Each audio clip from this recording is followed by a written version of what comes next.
अलग देश में है। देश तो सरकार ने पहना दिया हमको इस तरह का। हाँ, मैंने कहा आएगा। जब सरकार ने जो 17 जिले और 3 संभाग बनाए थे, उनमें से 9 जिले और 3 संभाग इस वर्तमान सरकार ने खत्म कर दिया और अन्यायपूर्ण, द्वेषतापूर्ण इस तरह का फैसला किया जो कतई लोकतंत्र के उचित है। नीम का थाना बहुत सही मापदंडों पे जिला बना था। 70 साल की मांग थी नीम का थाना के लोगों की। कई बार विधानसभा में मामला उठा है, लोगों ने प्रदर्शन किए हैं, भूख हड़ताल हुई है। नीम का थाना से जयपुर तक की पैदल मार्च। मापदंडों की बात करें तो सबसे ज्यादा सही जो जिले बने उनमें से नीम का थाना मापदंडों पे खरा उतरता है। मैं 2-3 जिले जो रखे गए हैं उनसे अगर तुलनात्मक आपको बात करूं तो डीग और खैरतल 2 जिले रखे गए हैं। एक मुख्यमंत्री जी का है और दूसरा अलवर में भूपेंद्र यादव। उनकी जनसंख्या, उनका क्षेत्रफल, उनकी पूर्व जिले से वर्तमान जिले की दूरी, तीनों के मामले में दोनों जो जिले हैं खैरतल और डीग और नीम का थाना से पीछे हैं। नीम का थाना की जनसंख्या इन तीनों में सबसे ज्यादा है, क्षेत्रफल नीम का थाना का इन तीनों में सबसे ज्यादा है और जिला हेडक्वार्टर जो पिछला था उससे दूरी सबसे ज्यादा है। खैरतल और डीग की दूरी अलवर और भरतपुर से लगभग 37-38 किलोमीटर की है, जबकि नीम का थाना की दूरी 85 किलोमीटर। और अगर अंतिम छोर की बात करें नीम का थाना के तो लगभग 135 किलोमीटर। अब क्यों काटे गए इसका भी मैं एक कारण आपको बताऊं। सीकर संभाग की तीनों सीटें संसद, तीनों में बीजेपी ने मात दी। 2 में कांग्रेस विजयी हुई, झुंझुनू चूरू में, और सीकर में इंडिया गठबंधन का उम्मीदवार अमरा राम जी।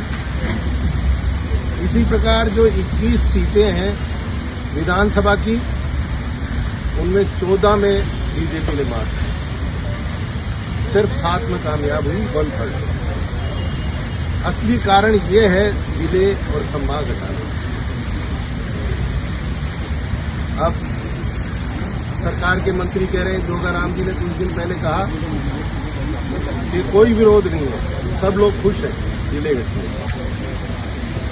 दूसरे मंत्री जी हमारे प्रभारी मंत्री हैं संजय शर्मा जी, उन्होंने कहा कि सीकर में नीम का थाना में कोई विरोध नहीं।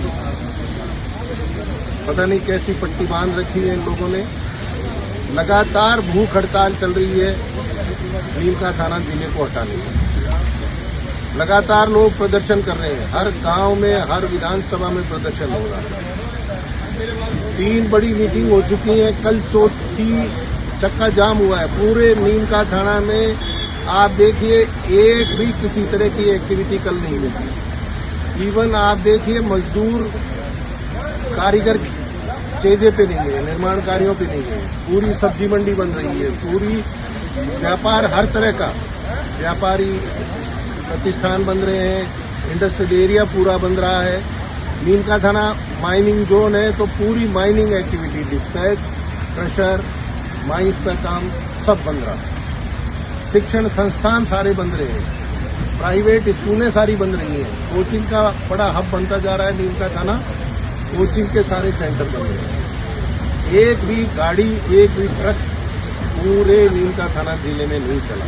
इसके बावजूद पता नहीं सरकार कैसी आंखें लिए बैठी है, कैसी नजर लिए बैठी है। आप तो खुद मोदी जी हो, तो क्या फिर भी आपका जिला कैंसिल कर दिया? क्या आपने कोई पहुंच नहीं लगाई?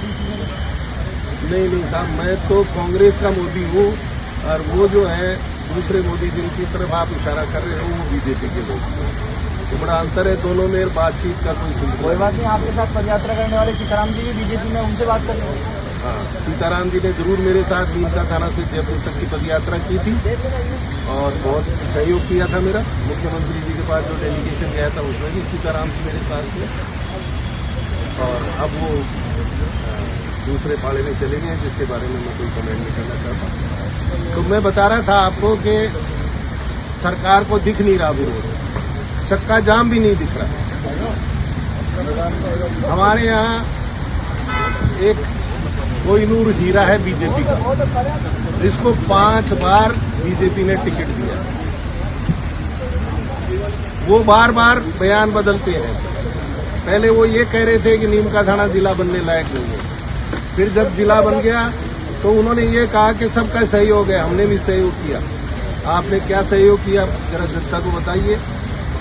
फिर कहते हैं जिला जब बन गया, जब ये पुनर्विचार की सूची में आया तो उन्होंने ये कहा कि दुनिया की कोई ताकत जो है वो बने हुए जिले को नहीं हटा सकती। और अब वो ये कह रहे हैं कि साहब विधायक जो है वो मुख्यमंत्री जी के पास नहीं गया, इसलिए जिला लेटेस्ट उनका जो बयान है वो ये है कि अब आपने हाईकोर्ट में रिट लगा दी, इसलिए अब सरकार कुछ नहीं करती।